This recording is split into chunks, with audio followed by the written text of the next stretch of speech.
which is wonderful. Yeah. But of course, in a sense, we are exactly the problem that we're talking about, right? Right. We are part of it, so we're intrinsically linked into this thing. And I know you talk a lot about, and I really resonate with your stuff, Tone, about how you talk about the gurus inside you, the coaches inside you, right? And maybe leading into how do you discern information? And Tone has he's developed a very highly intuitive capacity to find out what's right with him. And you learned this from, what, the Holy Shift? And Yeah, the Holy Shift is just more or less like the answer is already within you. You are the answer. So that's the paradigm shift, because we were taught or conditioned to think that the answer was outside of us. So we have to go searching for the answer, but there's all this conflicting like stimuli, everything coming from different directions, and it's like, well, what's the answer? What's the truth? And the holy shift happened when all of a sudden, when you surrender to all that stuff that's out there and you turn the focus back to within you, you have this like moment of clarity where you realize that the answer was already here to begin with, you know, and so it was revealing, and that's pretty much summarized. Well, how do you know the difference, right? And how you're able to filter that information? Well, it's just more or less, you know, you go through that process, you're reading stuff, and when you learn something, it's more like an awakening, like, oh yeah, I knew that, you know, like, but how did you know that? It was just more or less like a guru, a true guru, or a true teacher guides you to that place that's within, that helps reveal that answer that you sort of like knew all along, but you just needed some kind of verification or confirmation in what you're learning. So in the example of like reading something, when you really get it, it becomes like a holy shift. Like you realize like, wait a minute, I knew this all along, it's so obvious.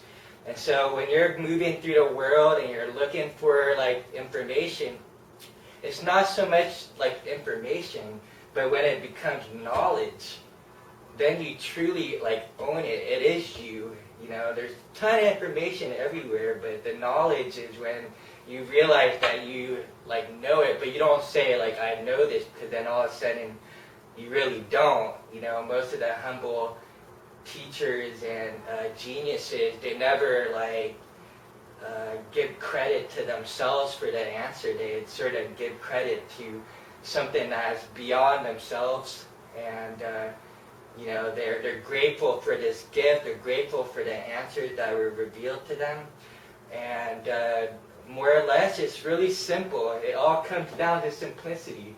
You know, you realize that all I need to do is just take a moment, take a deep breath, maybe even meditate, and then you get to this space of like stillness and clarity, and then all of a sudden, like as you're like maneuvering through the world, things start to become obvious. So if you're using like Twitter, you imagine like the ticker tape of the stock market, right? It's just flying with numbers.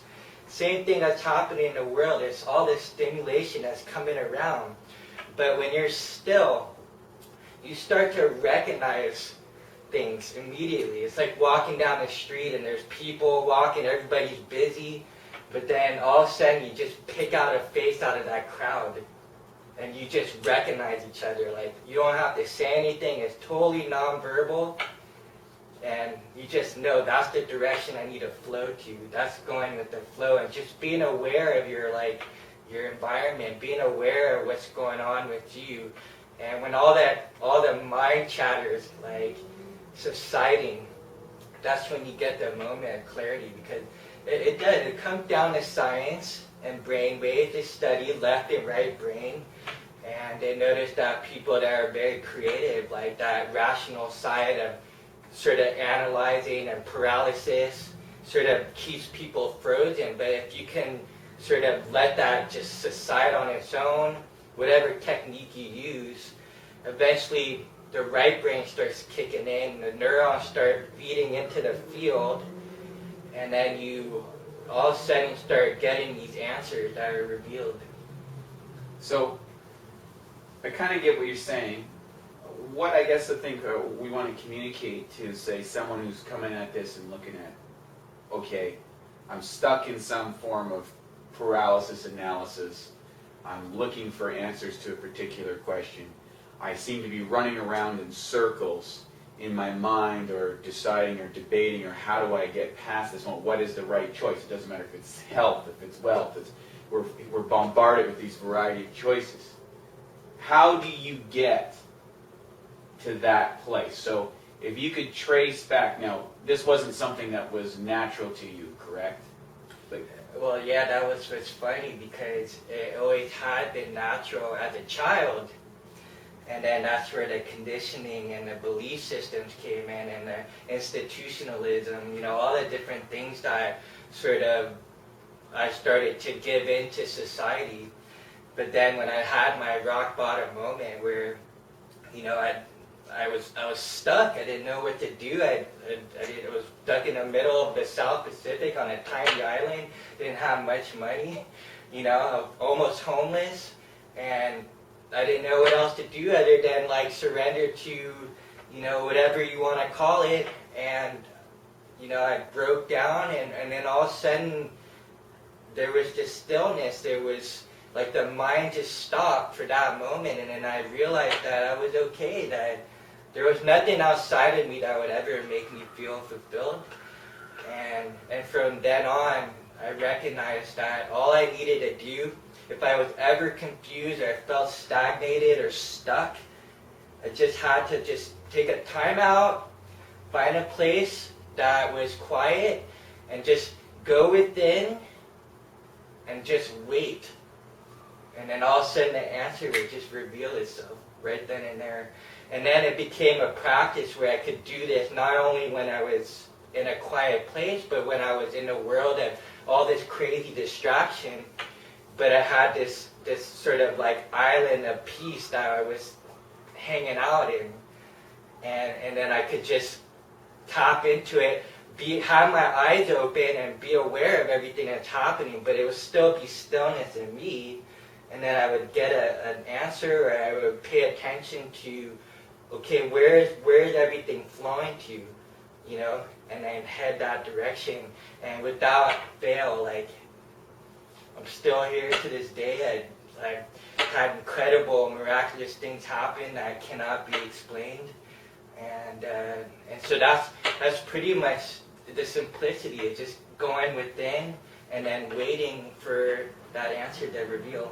So, now, would you say leading up into that point, okay, so there's, let's say, Tone's life before the shift.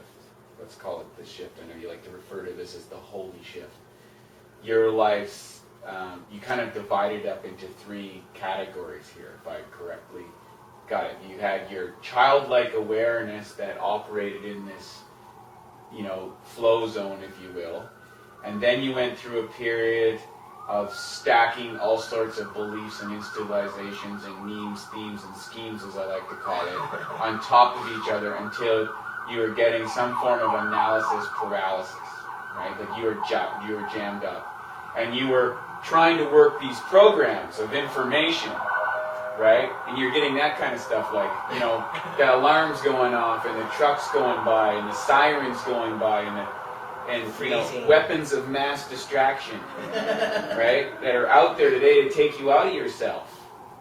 So you experience this, am I right? Yes. Yeah. So what we're trying to say is Tone's experienced the exact thing that you experience when you go on the internet and see all these things, or you look in your TV and you have 250 channels and you see something on channel 35 that you want, but maybe there's something better, and you clicked it and there's something on 82 that's really good.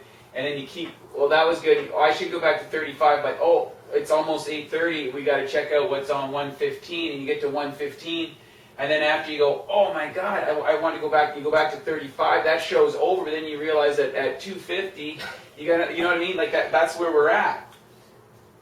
The question is, do you feel that going through that experience of confusion, going through the point where the